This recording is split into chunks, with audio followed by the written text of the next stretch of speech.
berbicara mengenai metode Euler-Maruyama.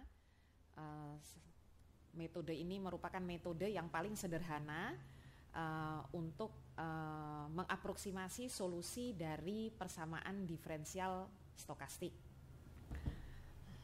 Jadi topik hari ini adalah metode Euler-Maruyama, merupakan topik ke-6 dari kuliah ini. Nah, kalau kita bicara kasus deterministik, misalnya pada masalah nilai awal, kita mengenal metode numerik diskrit yang paling sederhana juga, yaitu metode Euler. Nah, sekarang kita berbicara mengenai sebuah persamaan diferensial stokastik yang mana kita ketahui tidak semua masalah yang dinyatakan dalam persamaan diferensial stokastik itu memiliki solusi eksak. Oleh karena itu, perlu dilakukan aproksimasi dari aproksimasi solusi persamaan diferensial stokastik. Jadi kalau kita kaitkan pada kasus deterministik, untuk mengaproksimasi solusi suatu persamaan diferensial stokastik, beberapa metode numerik telah dikembangkan dengan masing-masing sifat konvergensinya. Oke, kita lanjutkan. Tujuan instruksional umum dari materi ini adalah mahasiswa mampu memahami metode Euler-Maruyama dan implementasinya. Sedangkan tujuan instruksional khususnya adalah diharapkan setelah mengikuti kuliah ini, mahasiswa mampu menuliskan, menjelaskan, dan menerapkan metode Euler-Maruyama pada persamaan diferensial stokastik. Dan yang kedua adalah mampu menggunakan perangkat lunak dalam menerapkan metode Euler-Maruyama pada persamaan diferensial stokastik. Kalau kita bicara mengenai sebuah metode numerik, maka tentu saja kita akan berbicara mengenai metode di mana metode numerik tersebut akan diaplikasikan. Jadi tadi sudah diungkapkan bahwa kita akan membahas bagaimana metode Euler-Maruyama ini nanti akan digunakan sebagai metode yang dapat mengaproksimasi solusi dari sebuah persamaan diferensial stokastik. Nah, yang pertama akan dibahas penurunan atau bagaimana hingga diperoleh metode Euler-Maruyama secara singkat. Sebagian besar metode numerik pada persamaan diferensial stokastik itu diturunkan dari Ito-Taylor expansion yang dapat ditunjukkan sebagai berikut. Jadi kita misalkan diberikan sebuah persamaan diferensial stokastik seperti ini, di mana persamaan diferensial stokastik ini dapat dinyatakan dalam bentuk integral seperti di persamaan 6.1. Kemudian dengan menggunakan lema Ito, di mana dimisalkan di sini fungsi YT dinyatakan sebagai fungsi XT sehingga dapat kita peroleh persamaan DYT seperti di atas. Ini sesuai dengan lema Ito. Sedangkan dari tadi kita sudah menetapkan bahwa YT sebagai fungsi f xt, maka persamaan di atas dapat kita nyatakan sebagai sebuah persamaan di 6.2 ini. Oke, kita lanjutkan. Karena fungsi f tidak bergantung pada t secara langsung, maka df dt itu akan bernilai 0. Maaf, ini harusnya nih do f do t akan bernilai 0. Sehingga persamaan hasil dari lema Ito akan jadi ini, bentuk ini dapat ditulis sebagai persamaan ini. Nah, persamaan ini juga dapat dinyatakan dalam bentuk seperti di bawah ini, di mana kita sekarang menggunakan operator L0 dan L1. Jadi ini yang sebagai L0, operator L0-nya, operator L0 dari F sebagai berikut, dan ini operator L1 dari F sebagai berikut. Sehingga kita nyatakan DY1 dapat dinyatakan sebagai berikut. Oke, selanjutnya dengan menggunakan operator R0 dan L1, maka persamaan 62 itu adalah ini, dapat juga dinyatakan ke dalam bentuk persamaan 63 seperti ini. Kemudian kita aplikasikan persamaan 6.3 ini pada fungsi-fungsi A dan B pada persamaan 6.1. Jadi 6.1 tadi adalah ini. Jadi persamaan 6.3 itu kita aplikasikan pada A dan B ini, sehingga persamaan 6.1 tadi dapat ditulis sebagai bentuk yang seperti ini. Jadi ini kalau kita lihat, ini adalah aplikasi F, fungsi F tadi pada A, ini aplikasi fungsi F pada B. Nah, jika kita sederhanakan bentuk ini, maka kita dapat nyatakan ada di sini faktor R, suku R di sini. Nah, R ini berisi suku-suku lainnya yang berorder lebih tinggi dibanding dengan suku yang kedua dan yang ketiga. Perhatian kita hanya kepada 3 suku pertama di ruas kanan persamaan ini. Yang ini suku pertama di ruas kanan persamaan, ini suku kedua dan suku ketiga. Oke. Bentuk pada 6.10 itu merupakan dasar dari diturunkannya metode-metode numerik untuk mengaproksimasi XT pada PDS dari persamaan 61 kita tadi. Sebagai contoh, jadi kalau kita lihat 3 suku pertama dari persamaan 610, ini yang kedua dan ketiga, maka itu adalah metode Euler-Maruyama. Seandainya kita masih memperhitungkan beberapa suku di R ini, maka kita akan memperoleh suatu metode numerik dengan order yang lebih tinggi dibanding dengan metode Euler-Maruyama seperti metode Milstein.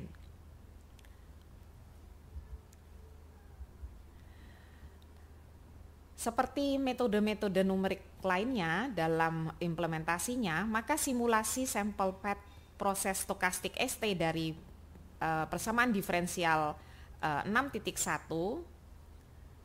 dapat dilakukan sebagai berikut.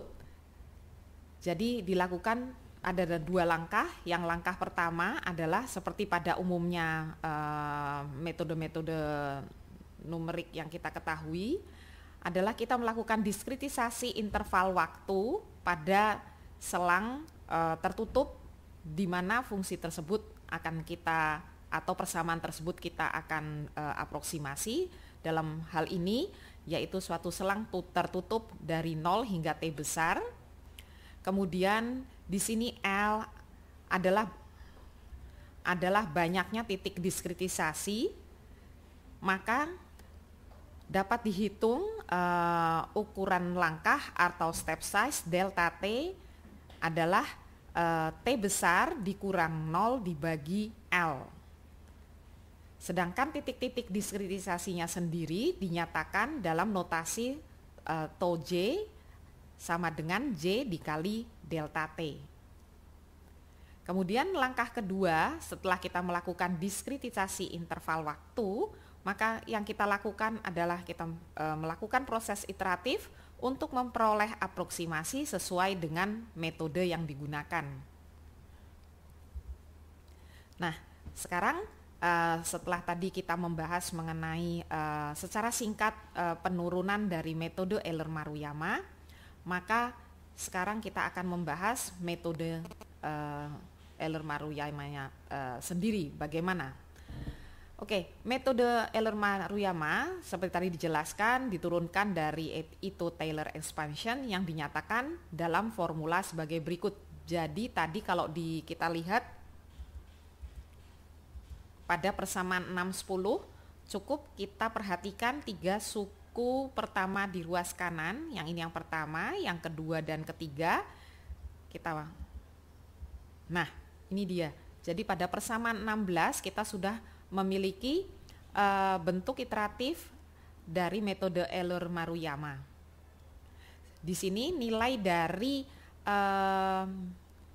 aproksimasi solusi persamaan diferensial stokastik di titik J yang dinyatakan dengan XJ itu bergantung kepada solusi aproksimasi di titik sebelumnya yang dinyatakan dengan XJ minus 1.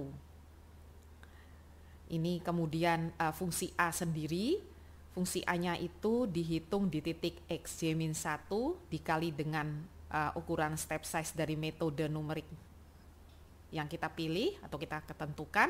Kemudian ini adalah harga fungsi B di titik XJ min 1 dan ini adalah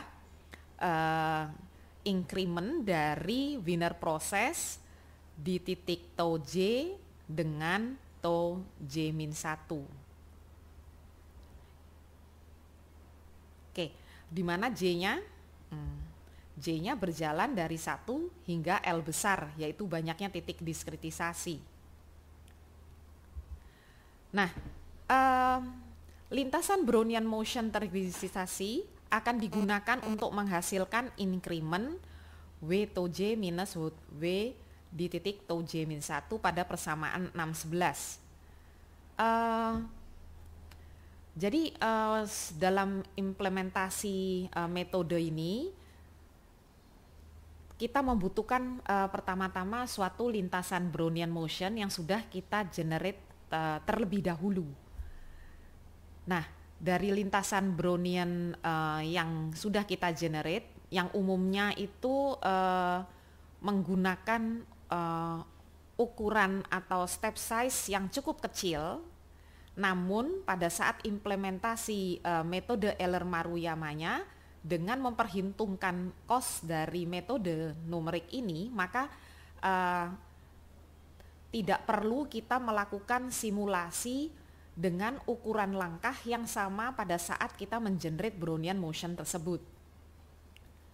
Oleh karena itu, biasanya ditetapkan suatu step size untuk metode numeriknya sendiri yang dinyatakan di sini sebagai delta T dan dipilih sebagai kelipatan bulat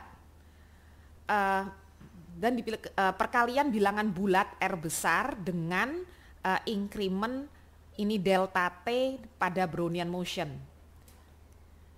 Jadi mungkin saya bisa jelaskan sebagai berikut.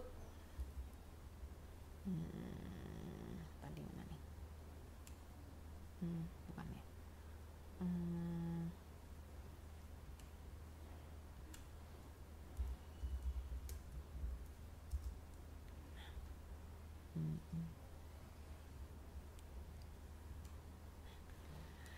Jadi kalau saya coba menggambar di sini, misalkan ini titik 0 begitu.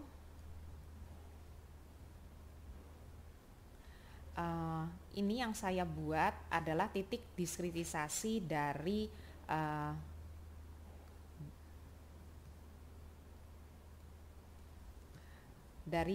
Brownian motion-nya. Jadi misalkan di sini delta T bernilai 0,25.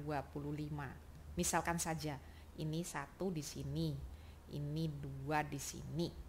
Kemudian apa yang kita lakukan? Jadi pertama-tama kita membentuk suatu lintasan Brownian dengan delta T yang cukup kecil. Ini sebenarnya belum cukup kecil, tapi hanya sebagai contoh saja. Nanti pada contoh program kita mengambil delta T itu 2 pangkat berapa ya? Minus 8 kalau nggak salah.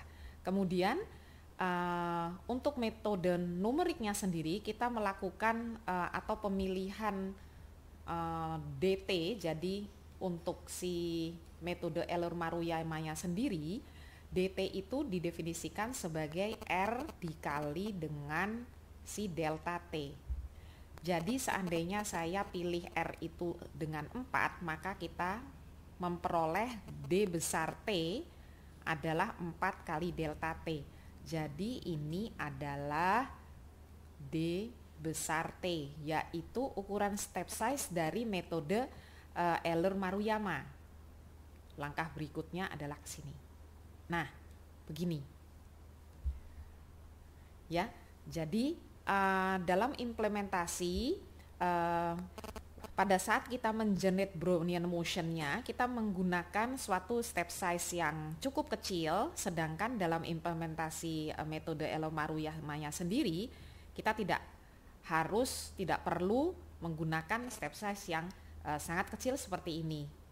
Nah, sekarang kalau kita lihat di sini, karena tadi ada di suku ketiga dari skema metode Euler-Maruyama itu terdapat ada faktor, ini ada W di TJ minus W di TJ min 1.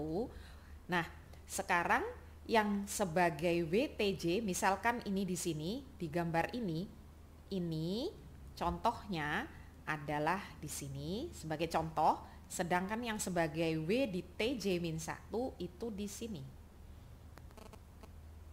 Padahal pada saat kita mengenerate lintasan Brownian yang di MATLAB itu di-generate oleh fitur RANDN, ini adalah increment dari Wiener proses yang berdistribusi normal. Kalau di sini normal delta T. Sedangkan yang kita butuhkan adalah informasi W di titik ini dan W di titik ini. Yang kita harus lakukan adalah kita lihat dari formula berikut. Jadi kita tahu bahwa dW1 adalah W1 dikurang W0. Kita tahu dari definisi ini bernilai 0. Sehingga apa yang kita peroleh adalah W1 sama dengan dW1. Nah, jadi berikutnya dW2 adalah W2 minus W1, sedangkan W1 adalah dW1. Jadi yang kita peroleh adalah W2 sama dengan dW2 ditambah atau dW1, lebih mudah nanti mengurutkannya, dW2. Begitu. Dan itu berlangsung seterusnya. Jadi di sini sekarang kita lihat nilai dari padahal yang kita inginkan contohnya di titik ini adalah W1 dikurang W0. Nah, begini. Yang sebagai W1 sekarang titik ini. Sedangkan yang sebagai W0 adalah titik ini.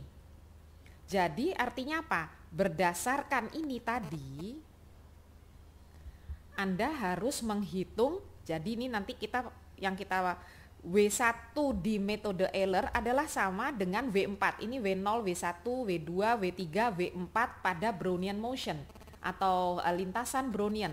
Jadi Anda membutuhkan informasi W4 ini apa? Berdasarkan formula ini, seperti yang tadi dijelaskan. Begitu, ya. W2 adalah dW1 ditambah dW2 sehingga W4 adalah dW1 ditambah dW2 hingga dW4. Jadi kita membutuhkan akumulasi dari nilai dWi sampai I di titik yang kita mau kita hitung. Begitu pula nanti di sini. Ini dikurang ini. Dan seterusnya. Nah, jadinya kita bisa kembali lagi.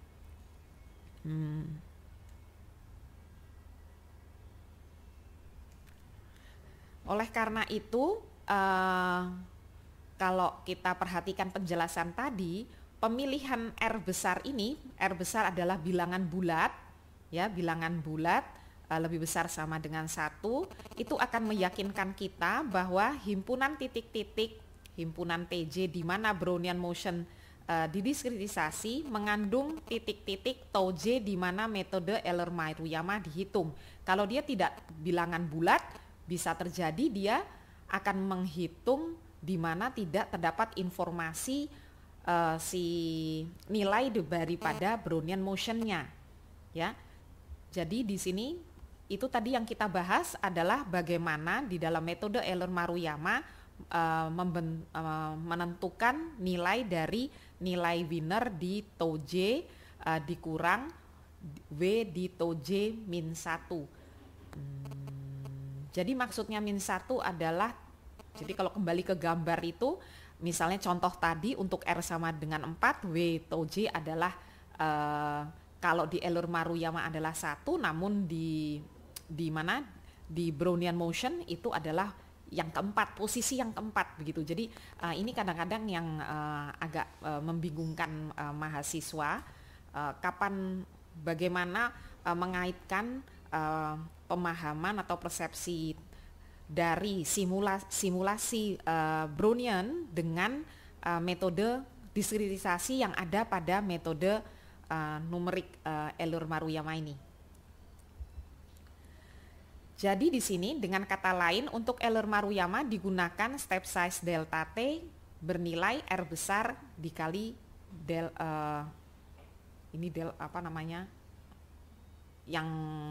ukuran step size yang ada di metode lintasan Brownian. Nah, di contoh nanti kita pilih sebagai R besar adalah 4. Sehingga pembahasan yang tadi itu pembahasan yang ini sebenarnya dapat dinyatakan dalam bentuk seperti ini. Jadi sekarang ada faktor JR besar dan di sini ada faktor J minus 1 dikali R. Ya, secara matematis pembahasan tadi dinyatakan dalam bentuk seperti ini, yang tidak lain adalah dapat dinyatakan dalam bentuk somasi seperti ini. Tadi ingat yang pembahasan yang mudah mengenai bagaimana menentukan W1, W2 tidak lain adalah merupakan penjumlahan dari DW yang sebelumnya. Jadi ini dinyatakan dalam somasi seperti ini.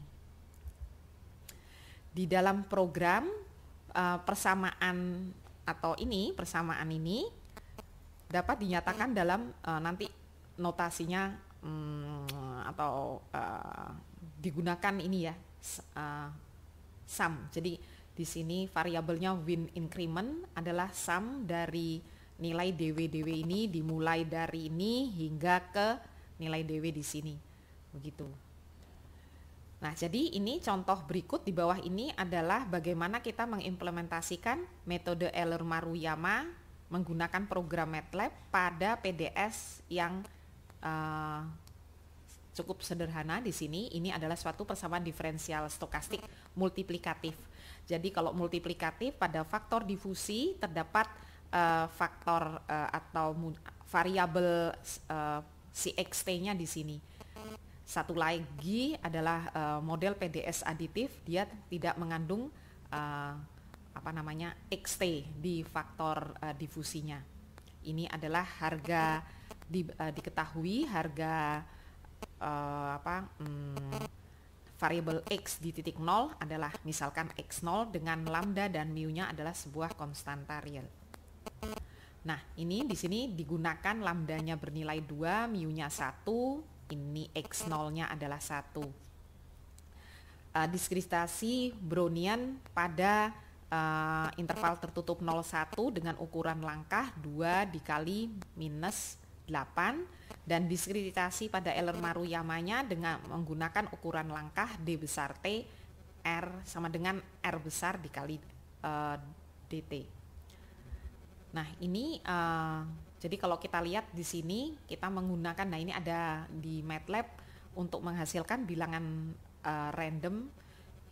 Jadi dalam hal ini yang dihasilkan adalah sesuai dengan definisi daripada Brownian motion yang memiliki distribusi normal 0. Tadi itu kita pakai DT ya, 0 DT itu nih menggunakan run DN.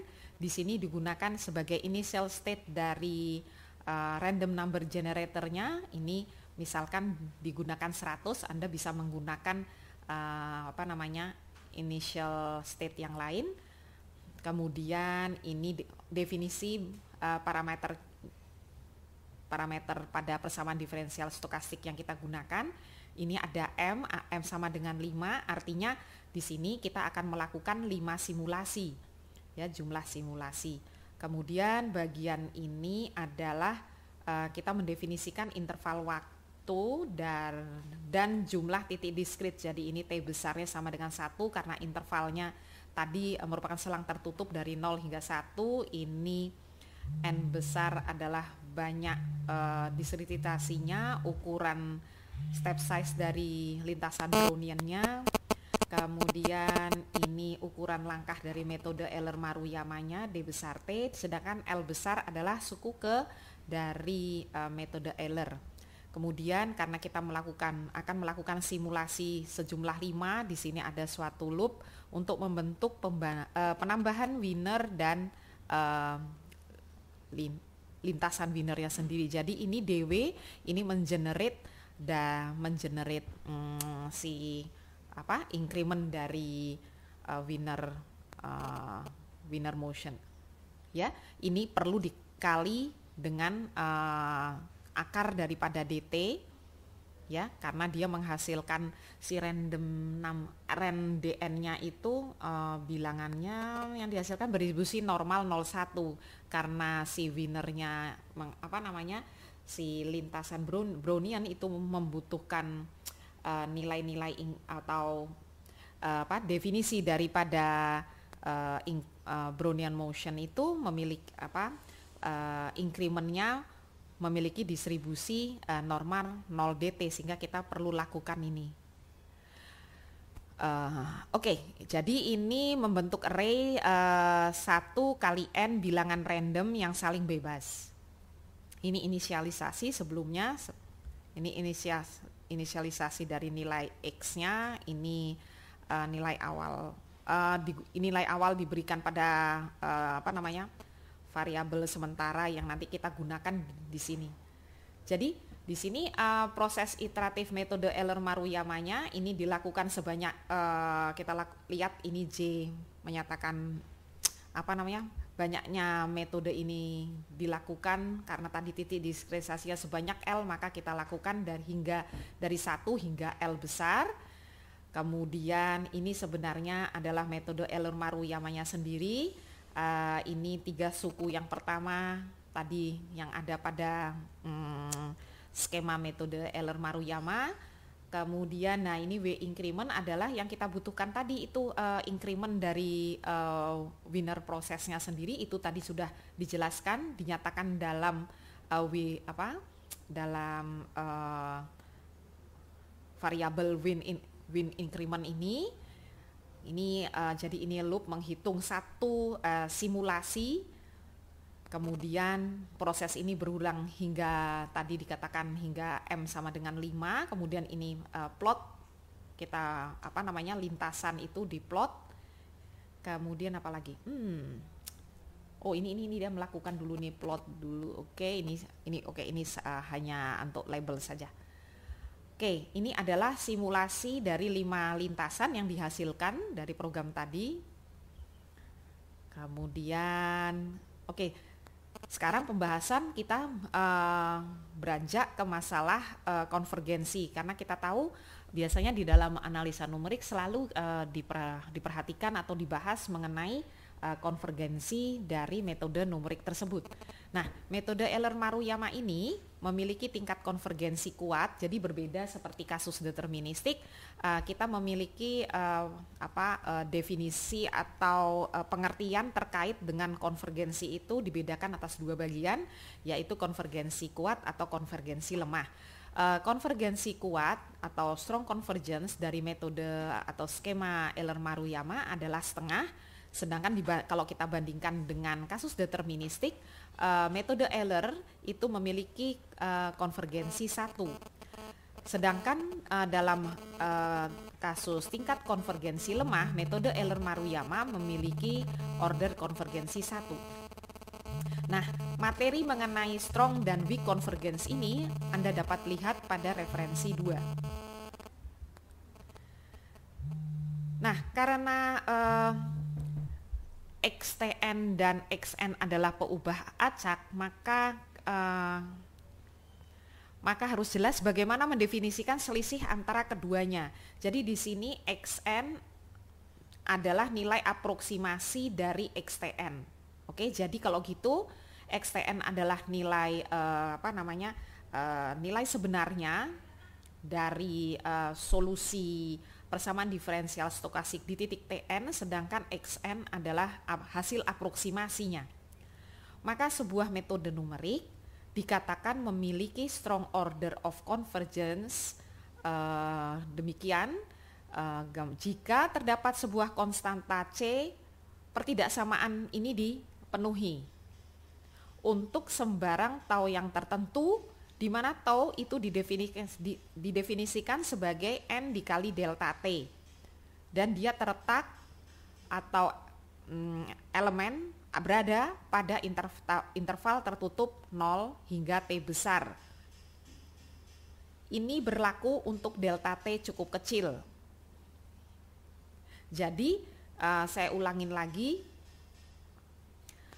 sebuah metode numerik itu dikatakan memiliki strong order of convergence. Jadi ini strong order of convergence sejumlah ini jika dia memenuhi pertidaksamaan ini. Jadi kita lihat letak daripada gamma ini di sini, ya. Ini berlaku untuk sembarang tau tertentu dalam interval tersebut, interval di mana metode Euler-Maruyama itu diimplementasikan dengan syarat delta T-nya itu cukup kecil. Nah, menurut 2, Anda bisa lihat pada referensi 2, ternyata dia strong order convergence-nya dari metode Euler-Maruyama itu setengah. Pada kasus deterministik kita tidak membutuhkan ekspektasi, ya, dan persamaan di atas dapat kita gunakan itu bernilai untuk metode Euler bernilai 1. Nah, kalau Anda lihat pada referensi 2, maka Anda juga bisa melihat apa itu, walaupun tidak kita bahas lebih jauh mengenai weak order convergence, karena ini akan diberikan dalam tugas yang harus Anda unggah berikutnya untuk materi ini. Jadi tolong dilihat misalkan pada referensi 2 apa yang dimaksud dengan weak order convergence dari metode Euler-Maruyama. Nah, dalam implementasi biasanya kita menghitung error itu pada titik batas interval. Pada kasus kita ini yaitu pada saat T kecil sama dengan T besar, sehingga pertidaksamaan ini dapat juga dinyatakan dalam sebut dia diberi nama ini, ya, sebagai tanda dikasih superscript strong. Jadi ini artinya error berdasarkan strong solution ini di titik batas interval, ya. Nih sudah ada di sini, ya. Jadinya jika dikaitkan dengan ini nilai diri ruas kanan pertidaksama dengan ini, maka kita bisa memperoleh pertidaksamaan ini. Nah, dalam implementasi biasanya dibutuhkan jumlah sampel yang cukup besar dan time span yang cukup kecil. Nah, nanti juga kita lihat ada tugas yang terkait dengan ukuran time step yang kalian pilih. Kemudian di sini sampling error itu akan berkurang sebesar 1 dibagi akar dari M besar, di mana M besar adalah jumlah sampel. Nah, jadi makanya di sini Anda bisa lihat apa kaitan jumlah sampel dengan sampling error. Nah, yang dimaksud dengan sampling error adalah error yang muncul karena nilai ekspektasi ditaksir dengan menggunakan sampel mean. Oke, strong order of convergence ini mengukur kelajuan mean of error berkurang pada saat delta T itu menuju 0. Jadi di sini ada pertanyaan, bagaimana dengan metode numerik jika strong order of convergence-nya 1 dibandingkan setengah, itu kira-kira apa artinya? Anda juga dapat membandingkan, ini tadi 1 dan ini juga setengah. Nah, mengenai weak order of convergence, Anda bisa lihat tadi seperti sudah dijelaskan di referensi 2. Nah, ini narasumbernya. Kemudian ini adalah tugas daripada materi mengenai metode Euler-Maruyama.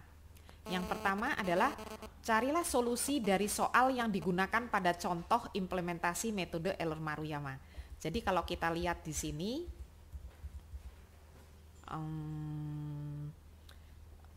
lebih tepatnya ini. Nah, ini dia. Ini ya. Jadi Anda diminta mencari solusi dari solusi eksak dari persamaan ini. Untuk tugas ini, Anda bisa mencari solusi ini di buku-buku referensi. Kemudian, kalau Anda mau menggunakan itolema, terserah. Tapi Anda bisa mencari di buku-buku referensi yang ada. Kemudian,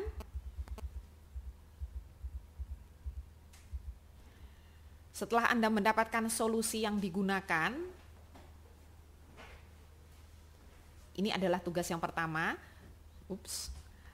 Buatlah simulasi dari solusi yang Anda peroleh. Jadi ini tadi solusi eksak dari persamaan diferensial stokastik sudah Anda peroleh, lalu Anda buat simulasinya. Jadi yang dibuat simulasi adalah solusi eksaknya. Setelah itu, Anda buat lagi simulasi dari solusi aproksimasi PDS tersebut menggunakan metode Euler-Maruyama. Banyaknya 5 simulasi. Jadi totalnya dari nomor 2 ini ada 6 simulasi.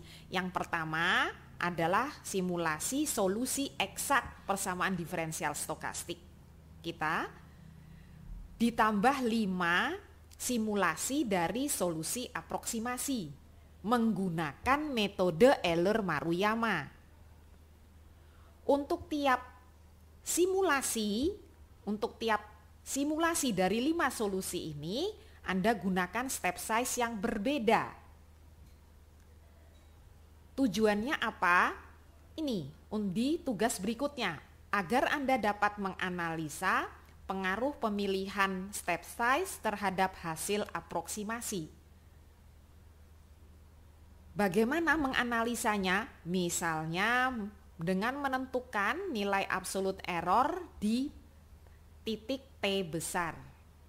Jadi Anda bisa misalnya buat dalam bentuk tabel hasilnya begitu ya, untuk untuk step size yang berbeda. Bagaimana nilai absolute error di titik T besar. Anda unggah program dan analisa Anda itu ke Skele. Mudah-mudahan cukup jelas. Berikutnya adalah lakukan penelusuran literatur mengenai strong dan weak order of convergence. Tuliskan apa yang Anda pelajari dan unggah bersama dengan narasumbernya ke Skele. Sedangkan tugas yang terakhir adalah bagaimana dengan weak order of convergence dari metode Euler-Maruyama. Jadi ini sebenarnya general dan ini khusus untuk metode Euler-Maruyama. Nah, itu adalah seluruh materi dan tugas metode Euler-Maruyama yang diberikan pada sesi kali ini.